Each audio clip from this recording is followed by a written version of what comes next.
Pernahkah kamu merasa bahwa politik hari ini kehilangan arah? Janji-janji terdengar megah, tapi maknanya hampa.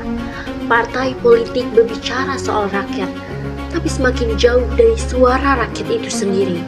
Ideologi yang dulu menjadi nyawa perjuangan, kini seperti bayangan samar nyaris tak terlihat. Dulu, setiap partai punya warna. Ada merah yang lantang berbicara tentang nasionalisme, ada hijau yang menegakkan nilai-nilai agama, dan ada yang berdiri untuk rakyat kecil dengan semangat perubahan. Tapi kini, semuanya tampak seragam. Perbedaan ideologi seolah hanya tinggal slogan di spanduk dan pidato. Kita hidup di zaman ketika politik lebih sibuk mencari cara untuk menang, daripada mencari alasan yang benar untuk berjuang. Dan di titik inilah, sebuah jurnal mencoba mengingatkan kita tentang bagaimana ideologi perlahan memudar dari wajah politik di Indonesia. Assalamualaikum warahmatullahi wabarakatuh. Shalom, Om Swastiastu, Namo Buddhaya, salam kebajikan dan salam sejahtera bagi kita semua. Ada pepatah mengatakan, tak kenal maka tak sayang. Maka dari itu, perkenalkan, saya Ria Rianti, seorang mahasiswa di Universitas Sultan Ageng Tirtayasa dari Fakultas Ilmu Sosial dan Ilmu Politik dari program studi Ilmu Pemerintahan. Saya berasal dari kelas 1C dengan NIM 6670250025. Kembali lagi bersama saya di ruang refleksi politik, tempat kita berbicara dengan hati, tapi tetap berpijak pada logika dan juga data. Kali ini, aku ingin mengajak teman-teman menyelami sebuah jurnal yang cukup mengguncang nalar kita tentang politik di Indonesia, yang berjudul Dinamika Partai Politik dan Positioning Ideologi.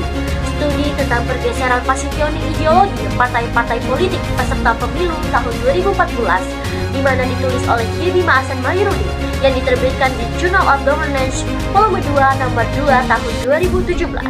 Kalau kalian penasaran, link sumbernya akan bisa dicek di deskripsi video dan juga di bawah ini. Bung Yebi mengajak kita melihat kenyataan pahit tapi jujur.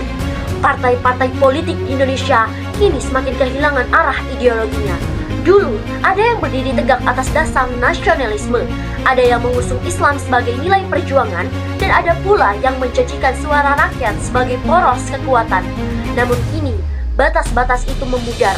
Ideologi bukan lagi kompas perjuangan, melainkan sekadar alat untuk memenangkan suara. Politik berubah menjadi panggung besar, tempat semua pihak berlomba menjadi populer, bukan menjadi benar. Dalam kajiannya, Bung Yebi menggunakan konsep positioning ideologi, bagaimana partai menempatkan dirinya di antara dua kutub besar, nasionalis dan religius. Menariknya, ia menemukan bahwa hampir semua partai kini berlomba menjadi call all party, partai serba bisa yang berusaha memikat semua kalangan. Salah satunya seperti PDI Perjuangan, Golkar, PKB, hingga PAN. Semua mulai mengaburkan jati diri ideologisnya. Mereka berbicara soal rakyat, tapi dengan bahasa yang seragam. Mereka berbicara perubahan, tapi arahnya tak lagi jelas.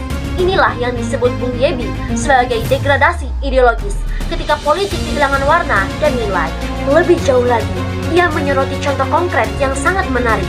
Menjelang pemilu, kita melihat koalisi lintas ideologi yang nyaris tanpa batas nilai, seperti PDIP mulai menampilkan simbol religius, sementara PKS justru menurunkan narasi Islamisme demi elektabilitas. Keduanya tampak seperti menukar baju ideologi hanya untuk menarik simpati publik.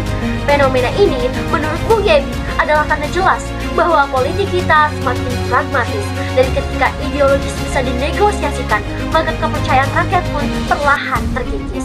Kalau kita tarik ke masa kini, terutama menjelang dan setelah pemilu 2024, apa yang ditulis oleh Bung Yebi bukan sekedar analisis masa lalu, tapi cermin masa kini. Koalisi besar yang terbentuk tanpa landasan nilai yang kuat hanya demi kekuasaan jangka pendek.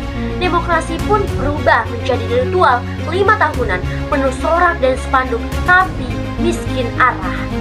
Maka pesan Bung Yebi terasa begitu dalam. Saat ideologi ditinggalkan, politik kehilangan jiwa. Partai politik yang seharusnya bukan sekedar kendaraan kekuasaan, tapi juga penjaga nilai dan moral kebangsaan. Tentunya, revitalisasi ideologi adalah langkah penting untuk mengembalikan makna sejati demokrasi Indonesia.